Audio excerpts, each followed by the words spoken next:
नमस्कार मित्रों। एक मित्र ने प्रश्न किया है कि क्या सिंध के लोग अरब के व्यापारिक जहाज़ों को लूटते थे, जिसके कारण अरब के खलीफाओं ने भारत पर आक्रमण किए। हालांकि इस धारावाहिक में इतिहास सिंध के खलीफाओं के आक्रमणों से काफ़ी आगे निकल आया है, फिर भी हम इस प्रश्न का जवाब दे रहे हैं। हमने इसी धारावाहिक की एक कड़ी में बताया था कि कुछ ग्रंथों के अनुसार ईस्वी 712 में मोहम्मद बिन कासिम का सिंध क्षेत्र पर जो आक्रमण हुआ था, उस आक्रमण के बहुत से कारणों में से मुस्लिम इतिहासकारों ने एक कारण यह भी बताया है कि चूंकि सिंध के लुटेरों ने अरब के व्यापारिक जहाज़ों को लूट लिया था, इसलिए मोहम्मद बिन कासिम भारत पर आक्रमण करके सिंध के लुटेरों को दंडित करना चाहता था, किंतु कासिम ने उन्हें वास्तव में दंडित किया, ऐसा उल्लेख कहीं नहीं मिलता है। पिछली कड़ी में हमने चर्चा की थी कि जब गजनी के गवर्नर हांसी, कांगड़ा तथा लाहौर आदि दुर्गों पर अधिकार जमा कर बैठ गए और रावी नदी तक का क्षेत्र स्थायी रूप से गजनी के अधिकार में चला गया, तो भारतीय राजाओं ने गजनी के गवर्नरों के विरुद्ध एक संघ बनाया।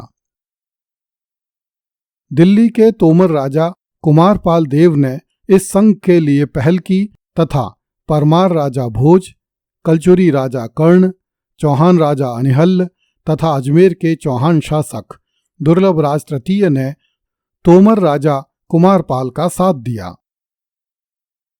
इस कारण हिंदुओं की सेना में 10,000 घुड़सवार तथा 72,000 पैदल सैनिक हो गए।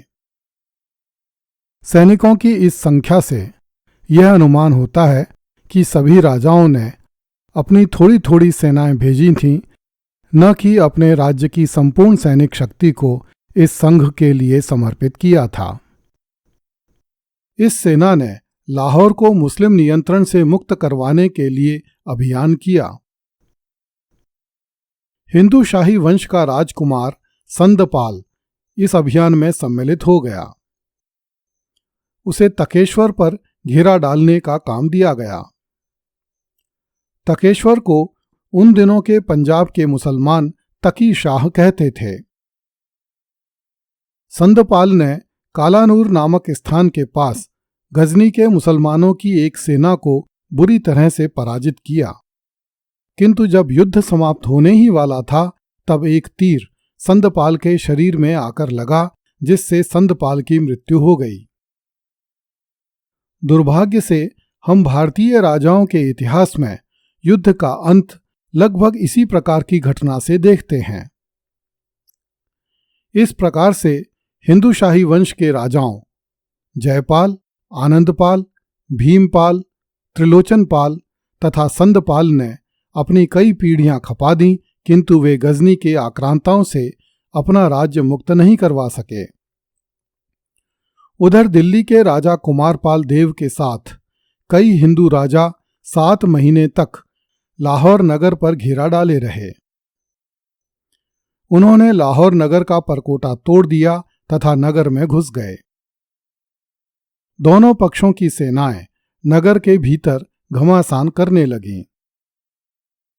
लाहौर नगर की ऐसी कोई गली नहीं थी जिसमें तलवारें न चली हों, रक्त न बहा हो तथा भारतीयों ने अपना देश आजाद करवाने के लिए अपने शरीर न्यौछावर न किए हों। भीषण लड़ाई के बाद गजनी की सेना के पैर उखड़ गए और वह भागकर किले में बंद हो गई। हिंदू वीरों ने किले के बाहर मोर्चा संभाला।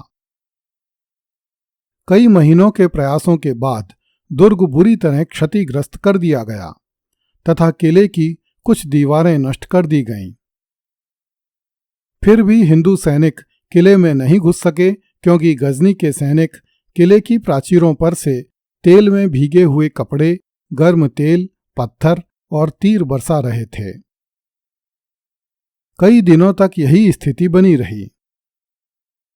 अंत में एक दिन गजनी से विशाल सेना आ पहुंची और उन्होंने लाहौर किले के बाहर पड़ी हुई हिंदू सेना पर धावा बोल दिया। अब हिंदू सैनिक चक्की के दो पाटों की तरह बीच में पिस गए। हिंदू सेनापति अपनी बची हुई सेनाओं को समेटकर अपने अपने राज्यों के लिए चल दिए। लाहौर विजय का भारतीय सपना अधूरा रह गया।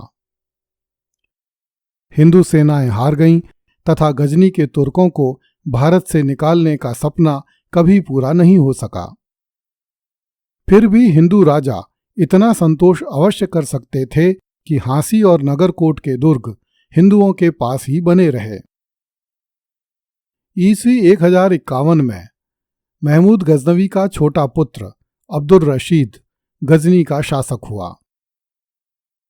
उसने नुश्तुगीन हाजिब नामक एक अमीर को पंजाब का सूबेदार बनाया। नुश्तुगीन ने कांगड़ा दुर्ग पर घेरा डाला। दिल्ली का तोमर शासक कभी नहीं चाहता था कि नगरकोट का दुर्ग फिर से गजनी के तुर्कों के हाथों में जाए। इसलिए तोमर राजा ने कांगड़ा के दुर्ग को बचाने के लिए जी और जान दोनों झोंक दिए। अंत में वह स्वयं भी इस युद्ध में काम आया।